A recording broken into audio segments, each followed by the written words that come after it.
நாட்களில் நடக்கிற சம்பவங்களை குறித்து நம்ம தியானித்துக் கொண்டிருக்கிறோம். விசேஷமாக நீங்கள் பார்த்தீங்கன்னா நம்ம கொடிய மனிதர்களாக, அதாவது கடைசி நாட்கள் கொடிய மனிதர்கள் எழும்புவார்கள் என்கிறதை குறித்து நம்ம தியானித்துக் கொண்டிருக்கிறோம். இந்த நாளிலும் நம்ம தொடர்ந்து இந்த வசனத்தில் இப்படியாக கடந்த நாளில் நம்ம தியானித்தோம். 2 தீமோத்தேயு 3வது அதிகாரத்திலிருந்து 2வது வசனம், முதல் வசனம் இப்படியா சொல்லுது: மேலும் கடைசி நாட்களில் கொடிய காலங்கள் வரும் என்று அறிவாயாக. எப்படியெனில் மனுஷன் தற்பிரியராயும் பணப்பிரியராயும் என்று சொல்லி கர்த்தர் ஒவ்வொரு காரியமாக மொத்தமாக 19 காரியங்களை குறித்து நம்ம அந்த வேதத்தில் பார்க்கிறோம். இது அப்போஸ்தலனாகிய பவுலையா தீமோத்தேயுவுக்கு ஒரு தீர்க்க தரிசனமாக, அதாவது கடைசி நாட்களில் இப்படிப்பட்ட சம்பவங்கள் உண்டாக போகிறது என்பதை அறிந்தவராக இதை ஒரு தீர்க்க தரிசனமாக அந்த ஜனங்களுக்கும் சொல்லும்படியாக, சபைக்கு சொல்லும்படிக்காக, ஊழியக்காரர்களும் அறிந்து கொள்ள வேண்டும் என்று சொல்லி உடன் ஊழியக்காரருக்கு எழுதுகிறதான ஒரு வேத பகுதி தான் நம்ம படித்து கொண்டிருக்கிறோம். அதுல கடந்த சில நாட்கள் நம்ம பார்த்திருக்கிறோம். தற்பிரியர் அப்படின்னா செல்ஃபிஷாக வாழ்கிறவர்களை குறித்து நம்ம தியானித்தோம். பணப்பிரியர், கடைசி காலத்துல பணப்பிசாசுகள் எழும்புவார்கள். அதாவது பணம் மேல ஆசை உள்ள ஊழியக்காரர்களும் பணத்தின் மேல நோக்கத்தோடு பணத்திற்காக ஊழியம் செய்கிற அநேகர் இந்த கடைசி காலத்துல எழும்புவார்கள் என்று சொல்லி கர்த்தர் நம்மோடு கூட பேசியிருந்தார். இந்த நாளில் கர்த்தர் நம்மோடு கூட பேசுகிற ஒரு காரியம் வீம்புக்காரராய், 3வது வீம்புக்காரர்கள் அப்படின்னு சொல்லி ஆண்டோட வார்த்தை சொல்லுது. அப்போ இந்த கடைசி காலத்துல வீம்பு பண்ணுகிறவர்களை சாத்தான் என்ன செய்து கொண்டிருக்கிறான், எழுப்பி கொண்டிருக்கிறான் என்று சொல்லி ஆண்டோட வார்த்தை நமக்கு சொல்லி தருகிறது. அப்போ வீம்பை குறித்து நீங்க யோசித்து பார்த்தால், வீம்புன்ற வார்த்தையிலேயே என்ன இருக்குது, இன்னொரு வேர்டு வீயை எடுத்துட்டா வம்பு. நம்ம சொல்றோம் வம்புழுக்காத அப்படின்னு சொல்லுவோம். அப்போ வம்புன்னு சொன்னா தேவையில்லாம நம்ம நல்லா, அதாவது பிரச்சனைகளுக்கு காரணமான பிரச்சனைகளை உருவாக்குகிறது தான் வம்பிழுப்பது. சும்மா இருப்பாங்க, ஆனா இவன் போய் தேவையில்லாத ஏதாவது காரியத்தை பிரச்சனையை உருவாக்குறதுக்காக ஏதாவது பேசி பிரச்சனைகளை உருவாக்குறது. வாப்பா பிரச்சனை பண்றதுக்கு வா, நீங்க ஒருவேளை சமாதானமா இருக்கலாம், சந்தோஷமா இருக்கலாம், நீ என்ன செய்யறது, பிரச்சனை பண்றதுக்கு நீ என்ன பண்ணி வாப்பான்னு சொல்லி உங்களே என்னையும் அழைக்கிறது தான் என்னது, வம்பிழுக்கிறது. அதான் வீம்பு பண்ணுகிற ஒரு அனுபவம். அப்போ இன்னைக்கு பாருங்க, இது சபைகளில் என்ன செஞ்சுட்டு இருக்குது, நிறைய பெருகி கொண்டிருக்கு. சபைகளுக்குள்ள இப்படி வீம்புக்காரர்கள் இன்னைக்கு சபைகளுக்குள் எழும்பி கொண்டிருக்கிறாங்க. தேவையில்லாம பிரச்சனைகளை பண்ண வேண்டும் என்று சொல்லி இன்னைக்கு அநேகர் எழும்பி கொண்டிருக்கிறாங்க. கிறிஸ்தவத்திலும் அநேகர் எழும்பி கொண்டிருக்கிறாங்க, சபைகளுக்குள்ள எழும்பி கொண்டிருக்கிறாங்க. அப்புறம் அது மாத்திரம் இல்லாம வீடுகளுக்குள்ள, குடும்பங்களுக்குள்ள வம்பிழுக்கிறவர்கள், அதாவது வீம்பு பண்ணுகிறவர்கள் இன்னைக்கு பெருகி கொண்டிருக்கிறாங்க. ஒருவேளை நினைக்கலாம், இது ஏன் இதெல்லாம் நடக்கிறது அப்படின்னு சொல்லி. ஆனால் ஆண்டவருடைய வசனம் நமக்கு சொல்லுது, இது கடைசி நாட்களில் என்ன நடக்கும், இப்படிப்பட்ட சம்பவங்கள் நடக்கும் என்று சொல்லி ஆண்டவருடைய வார்த்தை சொல்லுகிறது. அப்போ இந்த வீம்புவை குறித்து வேதத்துல பல இடங்கள்ல சொல்லப்பட்டிருக்கு. ஒரு மனிதனுக்கு எப்போ ஒரு வீம்பு வரும் அப்படி என்று சொல்லி நீங்க யோசித்தால், இல்லை நமக்கு இந்த வசனத்தை கேட்டுக்கொண்டிருக்கிற உங்களுக்கும் எனக்கும் நீங்க வம்பிழுக்கிறவங்களா இல்ல வீம்பு பண்ணுகிறவர்களா இல்லையா என்று சொல்லி கண்டறிவதற்கு சில அடையாளங்கள் வேதத்துல சொல்லப்பட்டிருக்கு. எந்த சூழ்நிலை ஒரு மனிதனுக்கு வீம்பு உண்டாகும், எந்த சூழ்நிலையில மனிதன், அப்போ ஒருவேளை உங்களுக்குள்ள அந்த வீம்பு இருக்கிறதா இல்லையா என்று சொல்லி கூட நம்ம வசனத்துல ஆராய்ந்து பார்த்தால், நியாயாதிபதிகள்ல 7வது அதிகாரம் 2வது வசனம் இப்படியாய் சொல்லுகிறது: அப்பொழுது கர்த்தர் கிதியோனை நோக்கி, நான் மீதியானியரை உன்னோடு இருக்கிற ஜனத்தின் கையில் ஒப்பு கொடுக்கிறதற்கு அவர்கள் மிகுதியாய் இருக்கிறார்கள். என் கை என்னை ரட்சித்தது என்று இஸ்ரவேல் எனக்கு விரோதமாக வீம்பு பேசுகிறதற்கு இடமாகும் என்று சொல்லி ஆண்டவராகிய தேவன் யாரை பார்த்து சொல்றாரு? கிதியோன். நமக்கு தெரியும் கிதியோனுடைய காரியங்களை குறித்து. அவர் மீதியானியரை முறியடிக்க கூடிய ஒரு அதிகாரத்தை யாருக்கு ஆண்டவர் கொடுத்தாரு? கிதியோனுக்கு ஆண்டவர் கொடுக்கிறாரு. ஆனாலும் அந்த கிதியோனை கர்த்தர் ஊழியத்திற்கு என்று அழைக்கிறாரு. அவர் ஒரு பயந்த சுபாவத்தில் இருந்த ஒரு மனிதனாக இருந்த போதிலும் ஆண்டவர் என்ன செய்யறார், அவரை அழைத்து இருக்கிறார்.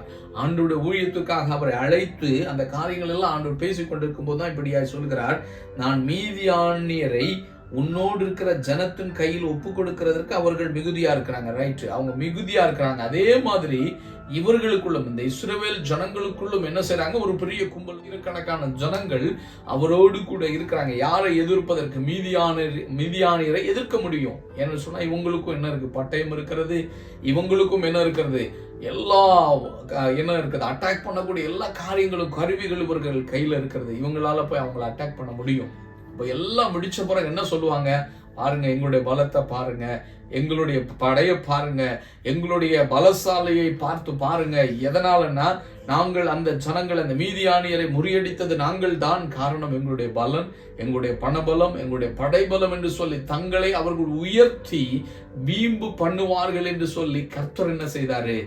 இவர்களை என்ன செய்தாரு? அந்த பெரிய கூட்டத்தை ஆண்டவர் என்ன பண்ணாரு? நீ பெரிய கூட்டம் போகக்கூடாது, நீ ஒரு சிறிய கூட்டமாய் மாறி அந்த சிறிய கூட்டத்தை வைத்து பெரிய கூட்டமான மீதியானியரை கர்த்தர் முறியடிக்க அவர் சித்தம் கொண்டார். அன்புக்குரிய கர்த்தருடைய பிள்ளைகளை, இன்னைக்கு அநேக நேரங்களை நம்ம நினைக்கிறோம், நம்ம செய்கிற ஊழியமாகட்டும், இல்ல பல காரியங்கள் கர்த்தருக்காய் செய்கிற காரியங்கள் நம்முடைய பணத்தை வைத்து நம்ம செய்யலாம் சொல்லும்போது ஆண்டவர் என்ன செய்யறாரு தெரியுமா?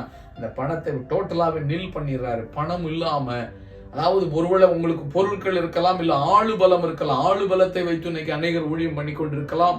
ஆனா ஆண்டவர் சொல்றாரு, இல்லப்பா, ஆளு பலத்தையோ பண பலத்தையோ நம்பிராத. ஒருவேளை அப்படி நம்பினால் நீங்களும் நானும் வீம்பு பண்ணுகிறவர்களாக மாறிவிடுவோம் என்று சொல்லி ஆண்டவர் சொல்றாரு. அதனாலதான் ஆண்டவருக்கு தெரியும், இஸ்ரவேல் ஜனங்கள் இவர்களை கொண்டு, இந்த பெரிய கூட்டத்தை கொண்டு அவர்களை முறியடித்தால் ஒருவேளை இவர்களும் இந்த வீம்புக்காரர்களாய் மாறி விடுவார்கள் என்று சொல்லிதான் கர்த்தர் என்ன செய்யறாரு? அதிலிருந்து ஒரு செலக்ட் பண்ணி ஒரு சிறு கூட்டத்தை கர்த்தர் என்ன செய்யறாரு? தயார் பண்ணி அந்த சிறு கூட்டத்தை வைத்து மீதியானியரை கர்த்தர் முறியடிக்கிறதை நம்ம வேதத்துல பாக்குறோம். அப்போ இன்னைக்கு ஆண்டவர் உங்களை பார்த்து என்ன பார்த்து சொல்றாரு? நம்முடைய ஒருவேளை படிப்பு இருக்கலாம், அழகு இருக்கலாம், இல்ல பெரிய இதெல்லாம் இருக்கலாம், அதை வைத்து நம்மளால என்ன பண்ண முடியாது. இந்த கடைசி காலத்துல ஆண்டவருக்காக பெருசா நான் பண்ணுவேன்னு நினைக்க கூடாது. நம்ம எதை சார்ந்து இருக்கணும் அப்படின்னா, ஆண்டவரை சார்ந்து அவருடைய சித்தத்தின் அடிப்படையில் நான் ஊழியம் பண்ண வேண்டும், அவருக்காக நான் வாழ வேண்டும் என்று சொல்லி நம்ம கர்த்தரை சார்ந்து இருக்கும்போது நம்ம என்ன செய்ய மாட்டோம்? வீம்பு பண்ணுகிறவர்களாய் நம்ம மாறிவிட மாட்டோம். அப்போ பாருங்க, ஏன் ஒரு மனிதனுக்குள்ள ஒரு வீம்பு வருகிறது என்று சொல்லி யோசித்து பார்த்தால், சங்கீதம் 17வது அதிகாரம் 10வது வசனம் சொல்லுது, அவர்கள் நினம் துண்ணி இருக்கிறார்கள், தங்கள் வாயினால் வீம்பு பேசுகிறார்கள். அப்போ ஒரு மனிதன் வீம்பு பேசுகிறவன் எப்ப வீம்பு பேசுவான் தெரியுமா? அவனுக்கு பிரச்சனையே இருக்காது. எல்லாமே அவன் என்னென்ன கேட்கிறானோ அவனுக்கு எல்லாம் கிடைக்குது வைங்களேன். இப்போ இதை பார்த்து கொண்டிருக்கிற கர்த்தருடைய பிள்ளைகளை, நீங்க கேட்டாலும் ஆண்டவர் உங்களுக்கு தந்துட்டே இருக்கிறாரு. பணம் கேட்டீங்க, பணம் கிடைச்சது, எல்லாமே உங்களுக்கு வந்துருச்சுன்னா உங்களை தெரியாம என்ன உண்டாகும் தெரியுமா? அதாவது கேட்கறதுக்கு அளவுக்கு அதிகமா நம்முடைய வாழ்க்கையில ஆசீர்வாதங்களும் சரி எல்லாம் வரும்போது நம்முடைய வாழ்க்கை என்ன போகும்? கொலஸ்ட்ரால்னு சொல்லுவாங்க. அதாவது நார்மலா சொல்லுவாங்க, இவனுக்கு கொலஸ்ட்ரால் அப்படின்னு சொல்லுவாங்க. கொலஸ்ட்ரால்னா வியாதி அல்ல. அதாவது அந்த ஒரு மனிதன் கொலஸ்ட்ரால்னால நிரப்பப்பட்டு இருக்கும்போது அவன் என்ன பண்ணுவான்னா, அவனுக்கு வேற பிரச்சனைனா அவனுக்குள்ள ஒரு வீம்பு உண்டாகும். வீம்புனா எல்லாரையுமே வம்பிழுக்கிறது, எல்லாம் எனக்கு தெரியும், நான் தான் பெரிய ஆள் என்று சொல்லுகிற ஒரு அனுபவத்துக்குள்ள ஒரு மனிதன் மாறி விடுகிறான். அதைத்தான் சங்கீதக்காரனாகிய தாவீதையா சொல்றாரு, அவர்கள் நினம் துண்ணி இருக்கிறார்கள். அப்படின்னா அவங்களுக்குள்ள என்ன இருக்குது?